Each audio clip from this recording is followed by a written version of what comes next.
So, Amir, it's been amazing to hear your stories, hear our speakers talk about so many different things.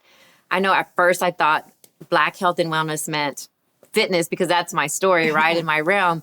But when we started to dig in, we learned that it's more than that, more than just the medical institutions that are serving us, more than just the wellness and well-being and holistic health. Surprisingly enough, I knew that hair was another conversation that we needed to talk about. It's such an amazing topic that's never talked about. I know from my perspective, and having you as a friend, you've taught me a lot about the conversation. And now that I have two biracial girls that I'm dealing with and I'm wanting to learn about, but I also want to shine light on the story of how it came about in corporate America, how we are having these conversations now at the dinner table, but also inviting advocates like one of our representatives talking about even in law. So what do you think about all this? I am so excited and overwhelmed with joy that these conversations are taking place in the mainstream, right? Yes. For years and years and years, as a little Black girl, I thought straight hair was the only way. You know, I thought I had to have a relaxer, not just straight hair, but I thought I had to relaxer. It wasn't until I saw Chris Rock's documentary, right, that I realized what I was doing to myself to just fit in. Seeing what the perm relaxers that I've worn for years did to a Coke can. I thought, why am I doing this to myself? Why am I assimilating so much? Why is this something that we have to do?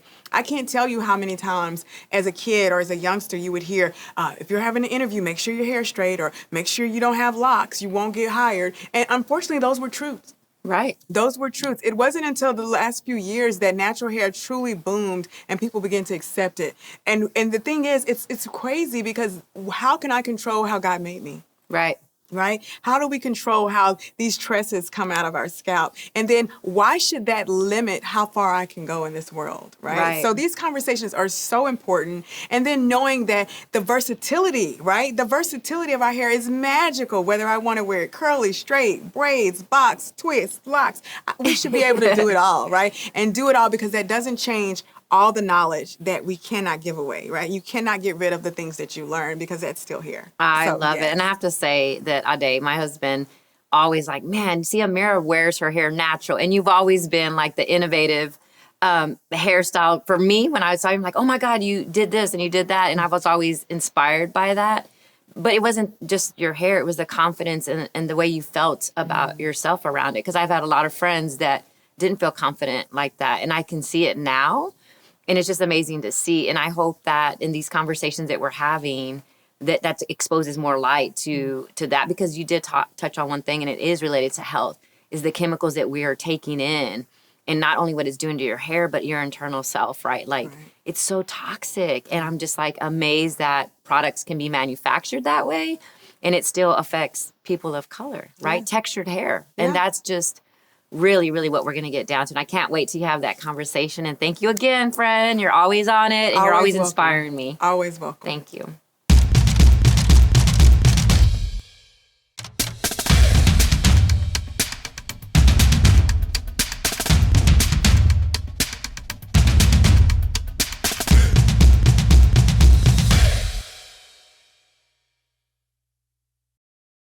Representative Bowers, thank you so much for taking time out of your busy schedule to sit down and have this conversation that is so important. Well, thank you for having me. I'm excited to hear, what you have to share and to share more with you and everybody watching. Yeah, I am so impressed with your resume and all the things you've done. And the thing that obviously really resonates with me right now as we think about Black History Month and all the things that we're doing right now as a culture and moving forward. Let's talk about the Texas Crown Act. Wow, you started right off the bat with the Crown Act. But thank you, Amir, for bringing that up. In House Bill 392, we introduced in the 87th legislative session, and I'm excited because we're going to reintroduce it. We're going to plan is to reintroduce it during the 88th legislative session, and I was tapped on the shoulder from a sorority sister of mine and just shared with, after my first session in the legislature, about the Crown Act and what it meant. And I thought for sure that I could carry it, but with the type of area that I serve within, I wasn't so sure if I could pull it off and my constituency would support me in that and be proud. Unbeknownst to me, I found out it was right in our backyards too and in our schools. And I had my staff do the homework, and certainly was happening with cheerleaders on, girls on cheer squads, and just Black children really, and people in the workforce being singled out and made to feel not acceptable in their presentation of themselves. Right. And for those not familiar, the Crown Act is the legislation that is that Representative Bowers brought to the floor to talk about discrimination against race-based hairstyles like locks and twists, things that we all use and need just to come out and feel our best, right? Absolutely. And the fact that you recognize the impact it can have on our children, right? I'm a mother, and I think even without having children of my own, the best thing that any of us can ask for is acceptance, and acceptance as we are. And when we can come to the table as our true and authentic selves, that is when we present our best. Of course, people try to talk about hairstyles being disruptive, maybe in the classroom, but there are a lot of reasons, whether it's culturally based, that someone might choose to wear their hair in braids or in locks. My father was from St. George's, Grenada, from the West Indies, and so some of it is cultural. And I would say the broad base of it really does have to do with our culture and celebrating it. And feeling good about who we are. Yeah.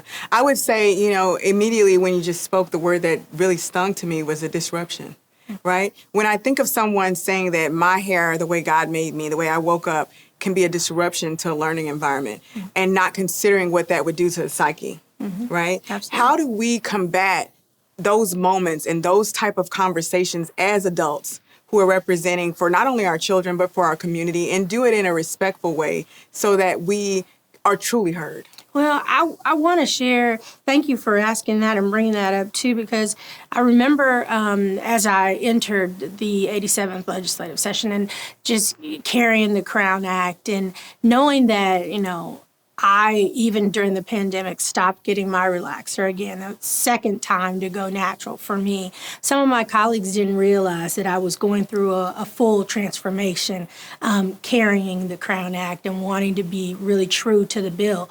But just seeing the staffers in the elevator that wore locks or they wore braids, and they looked so very presentable. And I want to say presentable because I don't want to say professional, because that is truly what they try to say, that it's an unprofessional look. And it not at all is that. Yeah. So no, I also think we're challenged in some ways, especially a person in your role, right? Being the first African American to represent your district, you have a lot of weight on your shoulders. How do we educate those audiences that aren't used to having a person of leadership of color? How do we educate them without taking on the stressor of truly taking on educating the masses? Well, I have to go back to what the late Shirley Chisholm said, Honorable Shirley Chisholm, when she talks about it being a double minority. We truly, as Black women and women of color, are a double minority, and we wear it a little differently. I talked to yesterday. I talked to a friend, and she said, we always have to be pushed to do it that much better when people are okay doing the mediocre, and we cannot settle for less. We have to, I thought about coming to talk to you today about how empowered women empower women, and we have to be ready to not be afraid to straighten someone else's crown, if you will. And I think when they see us stand up for one another and back each other, it is the most beautiful relationship, more sisterly, if you will. And, applaud your sisters in the good works that they do. I think that's the best example we can give. Oh, I have to agree with that. Do you think that we will ever see a time when we don't have to have those talks with our loved ones and our nieces and nephews about always operating in excellence, always go above and beyond? I know we are not there yet, but are we at least on the path to get there? I think we are on the path to get there. Unfortunately, some of the conversations my mother had with me, I still have to have with my daughter. And you just can't stop the conversation. The conversation has to be continuous, and it has to be passed down generation to generation.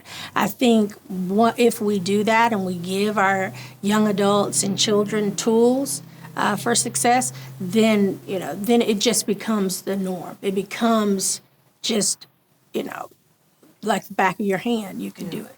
Now, this year's Black History theme is about health and wellness and self-care, which I'm a huge advocate of.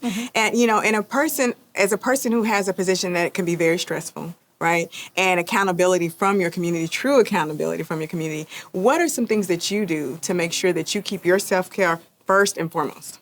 Well, I was encouraged to try yoga, to try make sure I'm exercising. When I do have time, I walk, I meditate.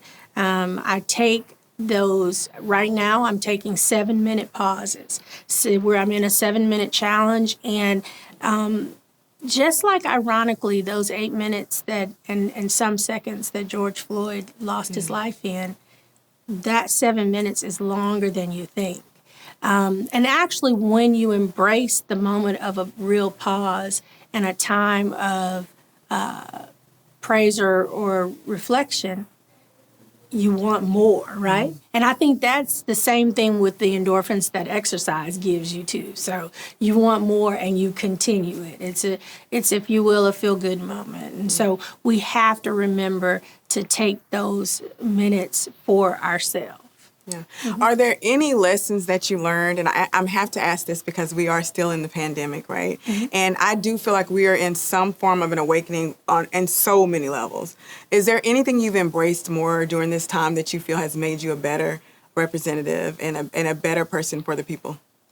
I will say this. I'm a survivor of COVID. And at this point, like many of us, I had it with some of my family members without the vaccine, so early on. But now my entire family has had COVID. We all are doing well and healthy, but what it has made me realize is to really not sweat the small stuff. And I mean, immediately coming back to the legislature, thankfully in January of 2021, to be sworn in the second time, my chief of staff said, Rep, you've changed. Some things different about you. And I began to tell the story that COVID had changed me, and that it made me, I kept saying throughout the beginning of the pandemic that if little irritants were there, frustrations were being brought up by whomever, that people were dying. And we cannot focus on those small things. So it changed that. I always try to live a life of gratitude, but it made me take nothing for granted and no one for granted. Oh, that's beautiful. As you are representing for us all, right, what things would you like to see the Black community do more of to support you and your efforts and support your team as we move forward? And is there anything we can do to support the Crown Act? Wow, absolutely. I like to say we had star power witnesses and testimony at the Crown Act. We had people like DeAndre Arnold that, went to the Oscars with Care Love, and the author of Care Love and Hair Love, excuse me. And we had people that are anchors here in the Metroplex that wore puffs and on screen and on camera proudly. And so I feel like the more stories that we can have, when you tell your story, that's only going to give every reason as to why. It helps us with our why. And so I would ask you to contact me, contact me directly in my office and share your story. We want to hear them. We want to share them with members of the legislature. I want you to know that it was voted out unanimously out of committee once we got it out there and through committee. And we've just got our work cut out for us to get those stories in front of those representatives as soon as possible so we get it on the calendar earlier. I believe we can pass it.